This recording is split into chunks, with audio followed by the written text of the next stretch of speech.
हर एक चीज का मैसेज है। तो ये 3 रूप या 8 रूप का क्या मैसेज है? तारा मूल शक्ति है, तमो गुण प्रधान लीला करती हैं, तो हम उनको कहते हैं उग्र तारा।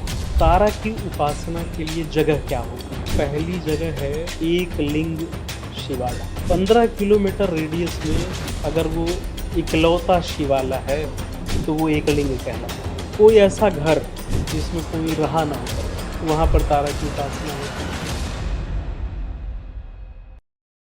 उग्र तारा हुई या नील सरस्वती हुई, एक जटा है, ये तीनों देवियाँ अलग-अलग हैं या इनका तारा से कोई संबंध निकलता है? आपने पीछे बता दिया 8, लेकिन क्या संबंध है जो इनको अलग-अलग रूप लेना पड़ा? आखिर के जैसे हम कहते हैं भगवान राम का जन्म हुआ, तो रावण को मारने के लिए हुआ, कृष्ण जी आए, हर एक चीज़ का मैसेज है। तो ये 3 रूप या 8 रूप का क्या मैसेज है? बहुत बढ़िया। ये अष्ट रूपों की चर्चा हमने की। यह जो 3 रूप है, जैसे हम जानते हैं कि संसार जो है त्रिगुणात्मक है, सत्व रज तम, तम। है ना? सद्गुण रजोगुण तमोगुण से मिलकर के बना हुआ है, और ये सभी के सभी गुण ईश्वरीय हैं। इनमें से कोई भी गुण है या नहीं मैनिपुलेट नहीं कर सकते आप, है ना? तारा मूल शक्ति है। उसी शक्ति में जब सद्गुण का आधिक्य होता है ना, तो हम उसको कहते हैं नील सरस्वती।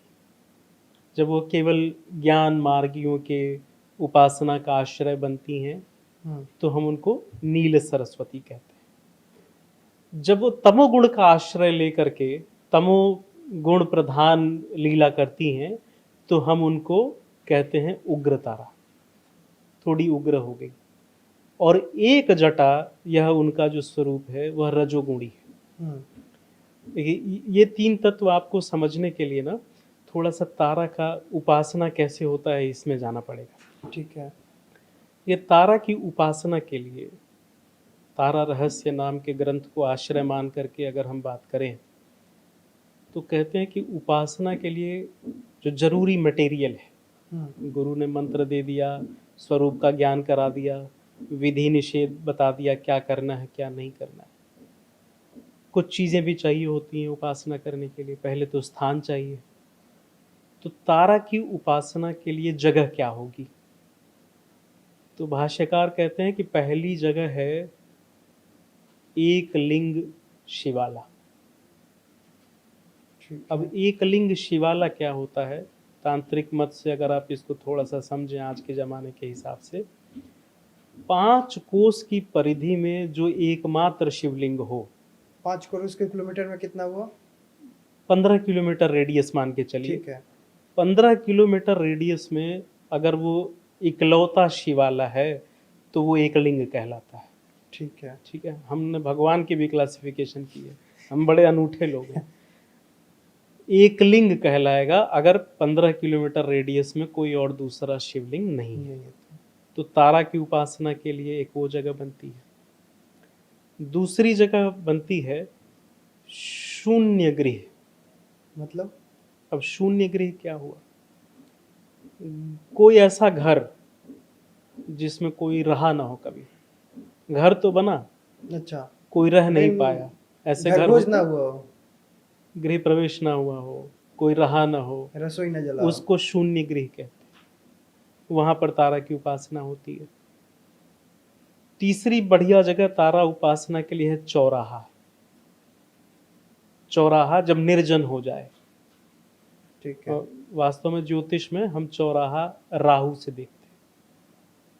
तारा, वो कहा जाता है ज्योतिष ग्रंथों में कि राहु को नियंत्रित करती है। चौराहे पर तारा की उपासना होती है। श्मशान में कहते हैं आधा जला हुआ शव आधी जली हुई लकड़ी हो, ऐसे चिता पर तारा के मंत्रों का जप हो। अब क्रम से आप समझ जाइए कि राजगृह है लेकिन निर्जन है, तो वहां पर नील सरस्वती की उपासना होगी। एक लिंग के यहाँ नील सरस्वती की उपासना होगी। श्मशान में उग्र तारा की उपासना होगी। वन में एक जटा की उपासना होगी, है ना? अच्छा। जैसे एक ही तत्व अलग अलग रूपों में भासता है, रूपम रूपम प्रतिरूपो बभूव, वैसे ही तारा के लिए भी यह 3 देवियां कही गई हैं। भारतवर्ष में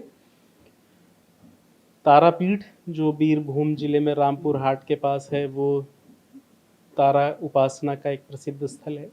बिहार में सासाराम और बंगाल में सुधनदा नाम की जगह है, वहाँ पर तारा की उपासना प्रचलित रूप में होती है।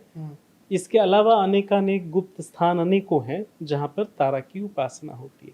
इसमें भी जो तारापीठ है बीरभूम जिले का, तांत्रिकों की दृष्टि में उसका स्थान लगभग वही है जो कामाख्या या रजरप्पा या विंध्यवासिनी का या कालिका घाट कोलकाता का है। वही स्थान तारा के भक्तों के लिए तारापीठ का है। हालांकि कलयुग का प्रभाव अब वहाँ भी दिखने लगा है, परंतु फिर भी वह एक सिद्ध स्थल है। पर्टिकुलरली वहाँ का जो श्मशान है वो बड़ा सिद्ध है। तो जितनी भी श्मशान क्रियाएं होती हैं तांत्रिकों के उसमें, उसके लिए वो बड़ी मुफीद जगह है। This video is sponsored by Ram Ram Group of Companies, co-sponsored by Nature House and Bhaiya Ji Silver Coated Ilaichi.